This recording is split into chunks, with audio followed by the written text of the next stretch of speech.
Assalamualaikum warahmatullahi wabarakatuh. Terima kasih udah klik dan nonton video ini sampai selesai. Ada satu aturan di kontrakan ini yang gak tertulis di kontrakan manapun. Kalau kamu dengar suara anak kecil manggil namamu dari kamar mandi jam 3 pagi, jangan pernah kamu jawab. Karena yang manggil itu tahu nama kamu bukan dari KTP kamu. Dia tahu dari orang yang udah gak ada.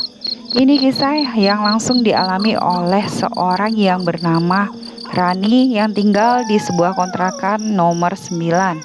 Sebelum saya lanjut, kalau kamu nonton ini sendirian malam-malam pakai headset, saya sarankan nyalain lampu kamar dulu.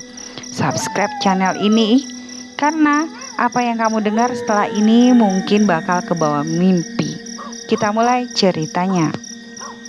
Namanya Rani, 22 tahun, mahasiswa tingkat akhir yang lagi diburu deadline skripsi. Dia butuh tempat tinggal murah, dekat kampus, dan jauh dari keributan kos-kosan lama.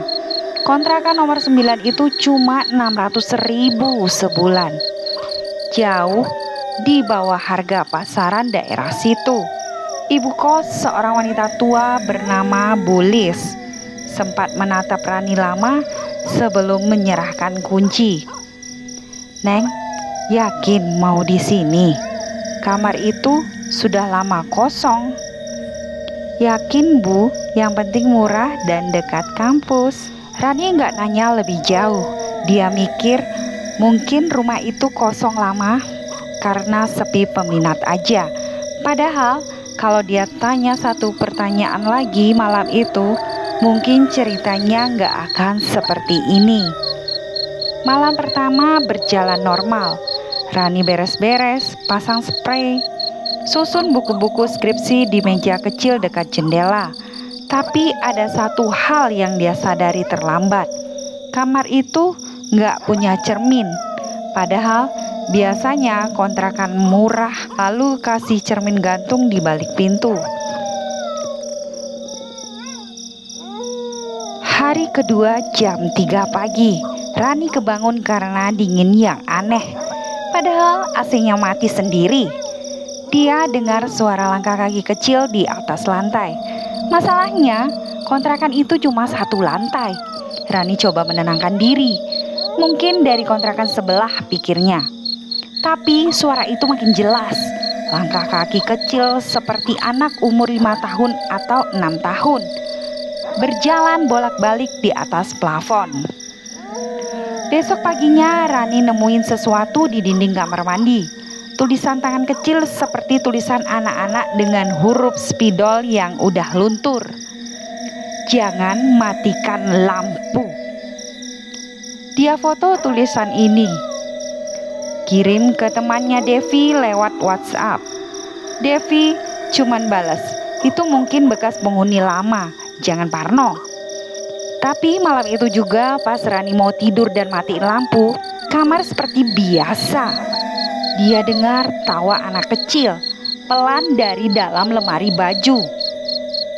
Rani langsung nyalain lampu lagi, jantungnya berdebar kencang. Dia cek isi lemari, kosong. Nggak ada apa-apa. Tapi paginya saat dia mau mandi, tulisan di dinding kamar mandi itu sudah hilang. Bukan dihapus, hilang seperti tak pernah ada. Paginya Rani nggak berpikir dua kali. Dia kemasi semua barang bahkan yang belum sempat dicuci. Dan langsung cari kontrakan baru hari itu juga. Sebelum pergi, dia paksa Bu Lilis buat cerita yang sebenarnya.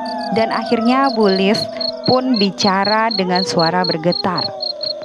5 tahun lalu di kamar itu tinggal seorang ibu muda sama anaknya umur 6 tahun. Suaminya kerja di luar kota, jarang pulang. Malam itu terjadi korsleting listrik dari lampu kamar mandi yang emang udah lama rusak. Terus menyebabkan percikan api. Si ibu sempat coba selamati anaknya, tapi pintu terkunci dari luar. Kebiasaan si ibu biar anaknya nggak keluyuran malam-malam. Mereka berdua nggak sempat keluar. Terus kenapa ibu tetap nyewain kamar itu? Karena tiap kali kosong, lama-lama dia semakin keluar. Katanya kalau ada yang tinggal dia anteng. Kayaknya dia lagi nunggu anaknya pulang. Rani gak sempat komentar apa-apa lagi. Dia langsung naik ke motor jemputan temannya dan pergi tanpa menoleh ke belakang. Beberapa bulan setelah kejadian itu, Rani coba melupakan semuanya. Tapi suatu malam saat dia lagi buka galeri HP-nya buat cari foto tugas kelompok, dia nemuin satu foto yang gak pernah dia ambil. Foto itu dia ambil dari sudut kamar kontrakan nomor 9, mengarah ke arah kasurnya sendiri. Malam itu saat dia tidur. Dan di sudut foto samar-samar ada bayangan kecil berdiri di ambang pintu kamar mandi, seolah sedang mengawasi. Sampai sekarang kontrakan nomor 9 masih berdiri di sana, kosong, menunggu penghuni baru berikutnya. Dan katanya kalau kamu kebetulan lewat malam-malam, lihat lampu kamar mandi itu menyala sendiri, jangan pernah kamu tengok ke jendelanya. Karena mungkin yang balas nengok ke kamu bukan cuma satu bayangan. Kalau kamu punya pengalaman serem soal cerita kontrakan, kos-kosan, atau rumah lama, tulis di kolom komentar ya. Siapa tahu ceritamu yang bakalan aku angkat untuk cerita berikutnya.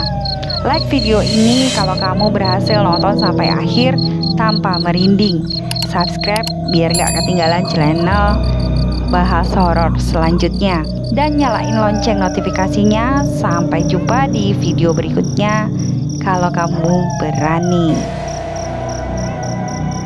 Assalamualaikum warahmatullahi wabarakatuh.